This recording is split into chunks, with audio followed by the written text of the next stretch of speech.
Everyone, Josh Velige with Give IE and the Give IE podcast, and I'm here with a very special guest, Molly, who started Girls on the Run here in Riverside. And so, Molly, if you'd like to introduce yourself and tell us a little bit about Girls on the Run. Yeah, for sure. So my name is Molly Whitacombe, and I am the current council director. I didn't start it, so I do want to just make one quick correction there.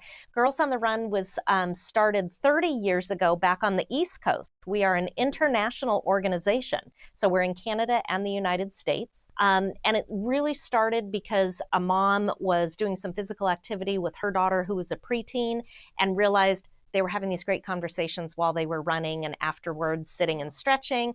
And then more girls joined in, friends, and then it became the program we know today. And so Girls on the Run Inland Empire was started in March of 2020 here in the city of Riverside. So we did have our roots right here. And now today we serve any location within the Inland Empire.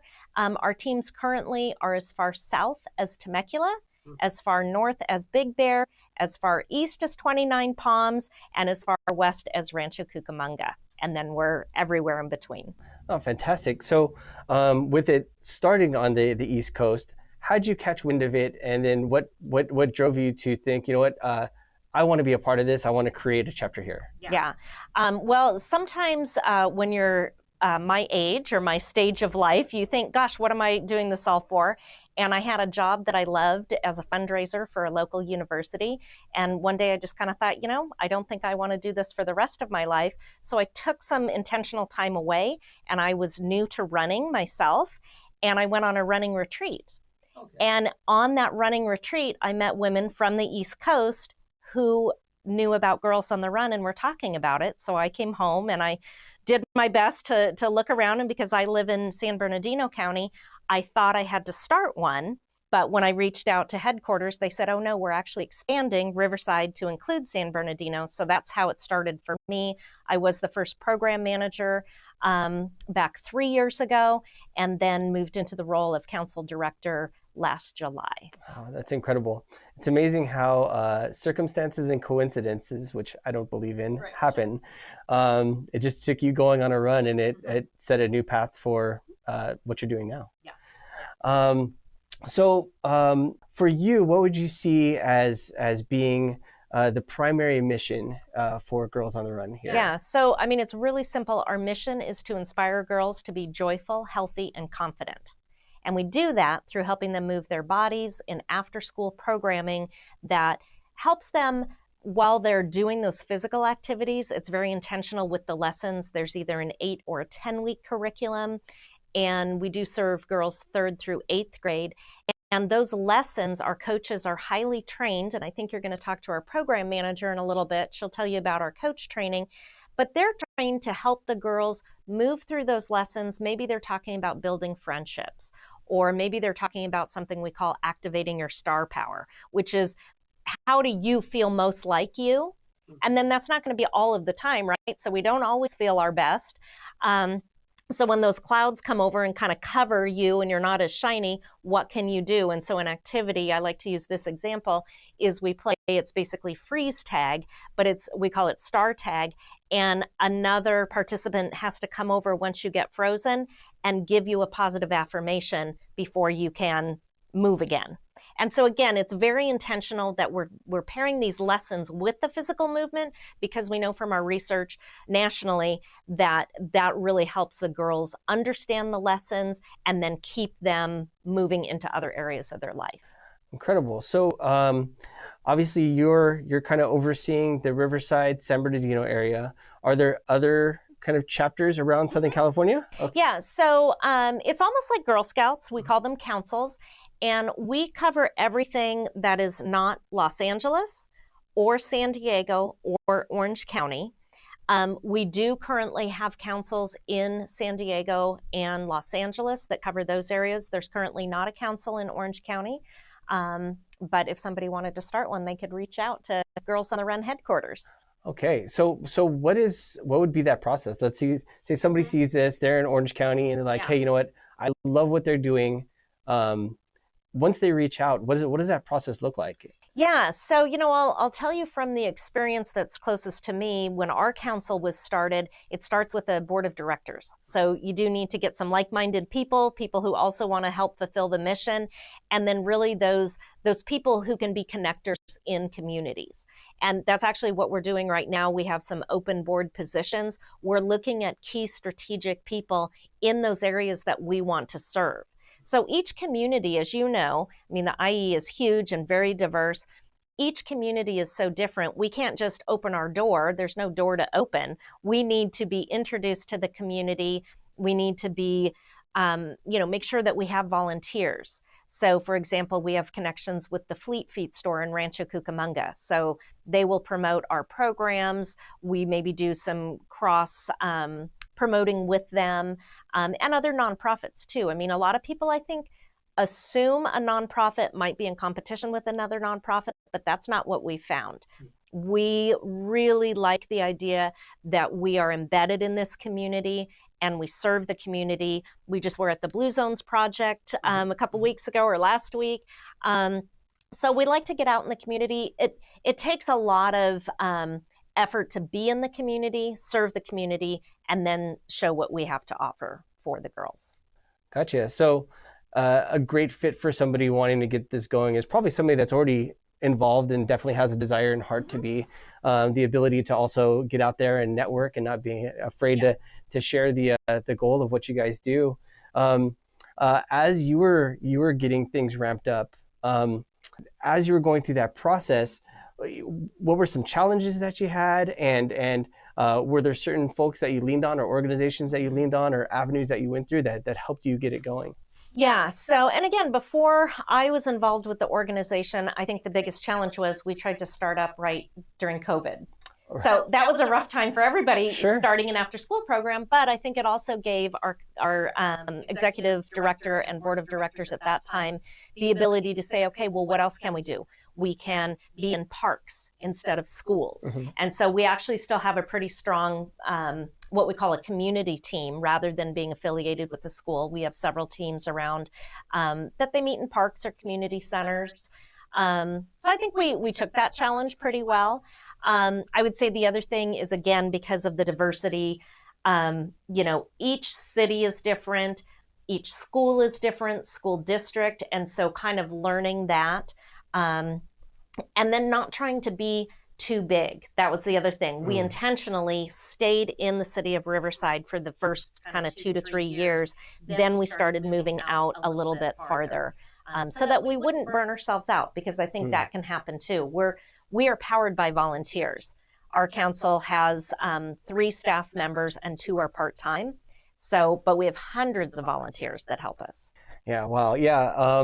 The goal, I guess, always is to grow, but it has to be in a controlled way, right? Scaling too fast can have adverse effects. Engagement can change, and so I can see that as being a challenge. Well, that's exciting. Is there anything else that we should know before we meet our next guest? Yeah, no, I don't think so. I mean, again, I feel like we're still new enough that sometimes people don't know who we are or what we do, and that's why our mission is so simple. If you can inspire girls to be joyful, confident, and healthy, you can have a place at our organization. Whether that's as a coach, that's a little bit bigger of a lift, because you do have to commit to an 8 to 10 week season and be there for the girls a couple days a week. But if that's not for somebody, they might want to consider our board of directors or a committee. Or when we have our 5K events at the end of the season, we need a lot of people to help pull those events off. So we're open to having, whatever level of support people would like to give. For those events, what's the average number of volunteers that it takes to get those going? Well, so we just had our last 5K on May 10th, and we had 77 volunteers sign up, but 2 of the volunteers that signed up were organizations. We are affiliated nationally with the Gamma Phi Beta sorority, and so we had the Cal State Fullerton and UCR chapters come. So for each one of those organizations, they probably brought, 50 sorority girls. So we had hundreds of volunteers, which is amazing. So it really does take, I would say, probably one volunteer for every 2 participants. And how many participants do you usually have? We had at this last one, we had about 600. Wow. Yeah. That's amazing. Yeah. So that's amazing. Well, I'm looking forward to hearing about all the great work that you guys do. I'm excited for what's to come for you guys, and maybe we'll find somebody for Orange County. Yeah. So what's the best way that folks can reach out to you and the organization to find out about upcoming events and things like that? Sure. I would say start with our website. So it's GOTR, G-O-T-R, inlandempire.org. And on that website, you'll find all of our contact information, emails, phone numbers, and we have a strong social media presence. So hopefully people will follow us. How can they find you on social media? That's a great question. GOTR, Inland Empire, whatever social media platform you use, you can find it that way. Fantastic. Well, thank you so much for visiting with us today. I'm sure there's a lot of folks out there that are excited to not only hear what you guys do, but hopefully get involved also. Yeah, thank you. And I should mention too that our next season we have is a summer camp season that starts in July. So if there are young girls who want something to do and the parents need them, to get engaged, those are just 1 week day camps. And where is that located? We have 7. They're located all around. Cool. So they can go to the website and find out about that. It's all there. Fantastic. Yeah. And who's our next guest that's coming in? So I'm excited to introduce Kiana Oates. She is our program manager, and she's going to tell you all about what it takes to be a coach, how to start a team, and she's great. Awesome. I'm excited. Thank you, Molly. Great. Thank you. All right. So as Molly said, we have the program manager, Kiana Oates, visiting with us now. And you're going to be sharing a little bit about how you guys are currently involved, becoming a coach, and then how people can get involved also. So if you want to go ahead and introduce yourself and how you got started with Girls on the Run. Hi, I'm Kiana Oates. I got involved with Girls on the Run. I just wanted to volunteer with the organization in Riverside. And so I started following them on Instagram. I then became a coach as well as program manager for the organization. I've been working with Girls on the Run since October. There's several ways to get involved with Girls on the Run. One, you can give your time, and that you can be a volunteer at some of our events, such as the 5K. You can volunteer at one of our school sites to be a coach. For the Girls on the Run teams, the coaches commit 2 days a week for an hour and a half each. Also for our middle school teams, they commit 1 day a week for 2 hours. So you can do that. And we have several teams throughout the Inland Empire. So you can volunteer at one of our 5K events. And at the 5K events, you can volunteer for like registration, check-in, cleanup, setup, or just be a spectator and just like spread the word about Girls on the Run. Also, you can give financially. We have on our website, if you would like to donate to us in any way, you can donate as well. We also have another way. We do provide shoes for the girls in need who run with Girls on the Run. And we need shoe fairies. So if you would like to either donate funds for shoes or donate shoes to our organization, Running Shoes for the Girls, you can contact us and we would be gladly happy to accept those donations. That's amazing. So once you get the donations, do you guys work with a specific like shoe store that kind of you work with to get those shoes out and delivered? So we get the shoes. We actually get the shoes through Amazon from Adidas. Oh, nice. And we are able to get those at a discounted rate for Girls on the Run. So we purchased Adidas for the girls. Awesome. Is Adidas aware that they're supporting you guys? Yes. Good. That's good. Somebody that is participating in that way, getting these shoes for these girls, they should know. Yes, so I'm glad they're supportive.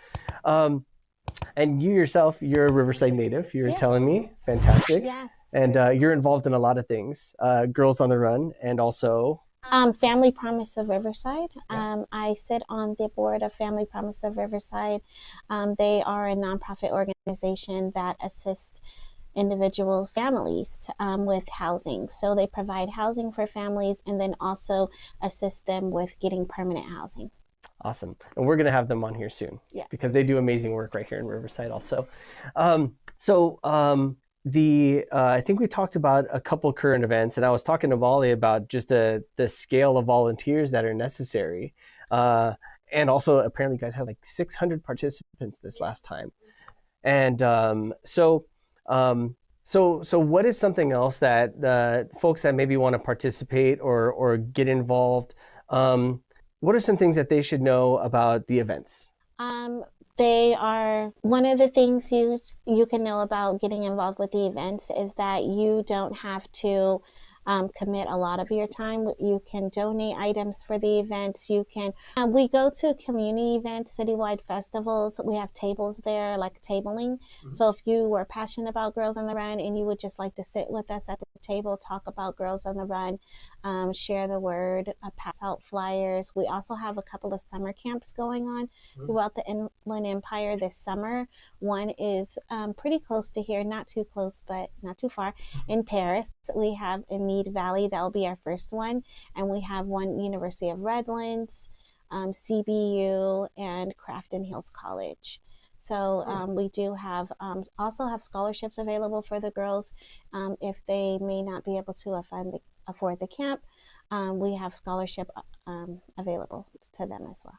So you guys do have something over here at CBU. Yes. I love CBU. They're amazing, amazing school. Several of the residents up where I do my publication are involved with the school, a lot of alumni. But I'm a big fan of what CBU does. And so you guys participate or you guys hold events over there on the campus. We have one of our summer camps going on the campus of CBU this summer. It will be ran by, we have junior advisory board members who have aged out of the program, so they're in high school, but they like to give back, and they will be helping with the camp as with some of our other adult volunteers, and they will be helping to run the camp, one of our camps at CBU. It's a week-long camp, Girls on the Run. Awesome. So tell me a little bit about the junior advisory board members. Oh, yes. So the junior advisory board members were members who were a part of Girls on the Run maybe when they were 3rd through 8th grade. And then there was not an opportunity for them to be in the program because it only goes to 8th grade. So they're in high school. Several of them actually go to Poly High School where they run on the cross country team. So they're mentors to our girls for Girls on the Run. They like to volunteer with them. They meet and they just assist with running Girls on the Run. That's awesome. That's so cool that there's opportunities that once they do kind of age out of the program, they can still find ways to give back. Yes. And I love hearing about local youth that are still involved with great organizations. Obviously, Girls on the Run is one of them. National Charity League. You find a lot of these great ways that youth can give back and hopefully turn into great adults that care about the community, and yes. That's fantastic that you found opportunities for them as well. I love that. Yeah. So if folks want to get involved, what's the best way for them to reach out and get involved? If you like to get involved, you can go to our website, and we also have an Instagram page. So just look us up. We are Girls on the Run Inland Empire. Awesome. Well, so exciting. So what do you think, what's on the horizon as the program manager? What are things that you would like to see? I mean, obviously there's a great program that exists. Do you have some things that you envision bringing to Girls on the Run? Yeah, I'm hoping for us to expand Girls on the Run. We were Girls on the Run Riverside County. We've had a lot of interest in several other cities, so we are now Girls on the Run Inland Empire. So I would love to see us expand, possibly even to a bigger space. Awesome. Yeah. Well, this has been fantastic. I got introduced to Girls on the Run from a great friend of mine, Dennis Morgan, and when I was chatting with him the other day, he's like, "You have to meet the Girls on the Run." Folks, they started over here in Riverside with their chapter, but or their council, with their council, yes, not chapter, with their council, and they're nationwide and they just do amazing work. And so I'm really glad that we all got to connect because you do in fact do amazing work and impact a lot of lives. And thanks for joining us today. Thank you for having me here. Absolutely. All right.